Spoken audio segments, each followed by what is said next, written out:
Assalamu alaikum. Welcome back to our course Introduction to Language Studies.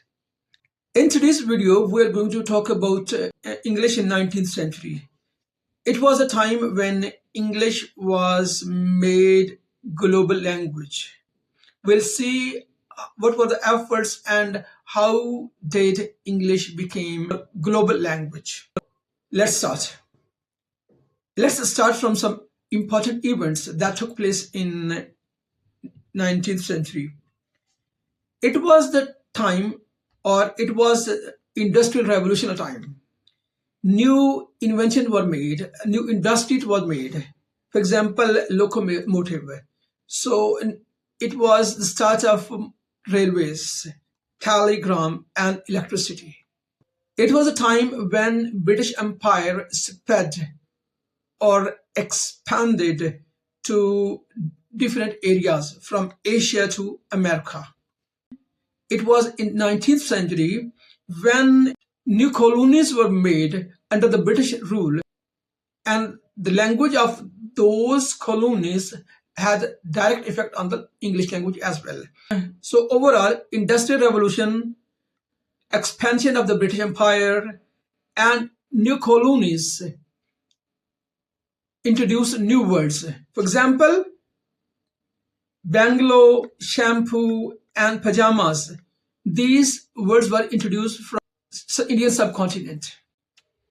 It was a time when new words were introduced in the language, especially from the science and technology. For example, telephone, biology, and photograph.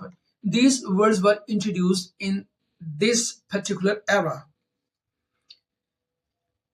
As I have discussed or told in previous slide, that it was a time when British Empire spread from subcontinent Asia to Africa and America. So the British English had also borrowed some words from these local languages. New everyday words like words about food, clothing, and culture were introduced in English. Pidgins and Creoles were created. A pidgin is a simplified language developed for a trade between groups who don't share a common language. For example, a mix of English and local African languages used in ports. So when different people from different language origin face each other and they use a new language for time being or for trade or communication purposes without proper grammar, this is called pidgin. So when British Empire spread, the British had to face or confront different local peoples, and as a result, new languages introduced. That were called pidgin, and they result in a Creole and then as a language.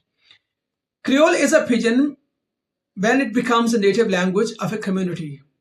When different group of people start two languages, they combine two languages for the time being, and their next generation use this particular language as a native language, this becomes Creole. Creole is a proper language. It has its grammar and proper structure. So this shows how English mixed with languages to form new language varieties. When British people from British Empire confronted different languages or interacted with different languages or different people, new varieties of English language were introduced. For example, New Zealand English, American English introduced. This was a time when serious efforts were made to reform spellings of English language. Earlier, there was dominance, or they were under the dominance of French and Latin and had different spellings. So more logical efforts were made to make or fix the English spellings. American English, no Webster, introduced reforms, and it introduced proper spellings. As the result of interaction with other people, different languages, different words were introduced. For example, like color and color, center and center, theater and theater. So different spellings of different languages were introduced. As a result of these changes, new varieties of English were introduced. For example, British and American English.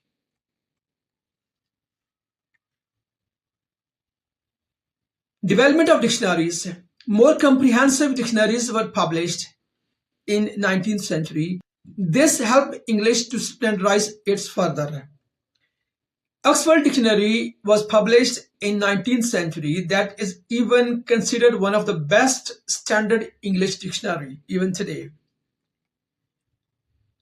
Verb adverb combination. It was a time when new phrases or new phrasal verbs were introduced. For example, give up, take off, look after, and so on. These phrases were introduced in 19th century. Became a unique feature of modern language. That now it is considered a unique feature of English language.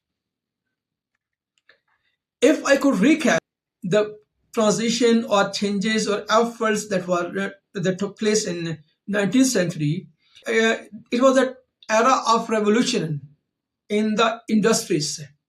It was time when British empire spread from Asia to Africa and new colonies were made, and all these affected English language directly.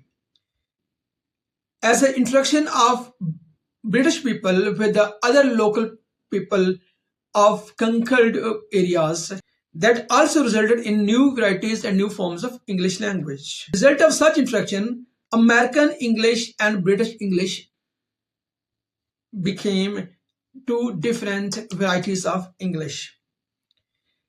It was a time when dictionaries were published and new phrasal verbs were introduced in English to strengthen it and make it a more standard language. So we have seen that in 19th century, serious efforts were made to make English a standard and global language, or even you can say that it was the 19th century when English language got globalization or global recognition. In next lecture, I will discuss the two different varieties of English, American English and British English, and see what are the differences between these two languages. If you are new on the channel and haven't subscribed the channel, please subscribe it and hit the bell icon so that you may get notification of our coming videos. If you have found this video useful, please like it, share it with your fellows who are learning English linguistics. See you in next video.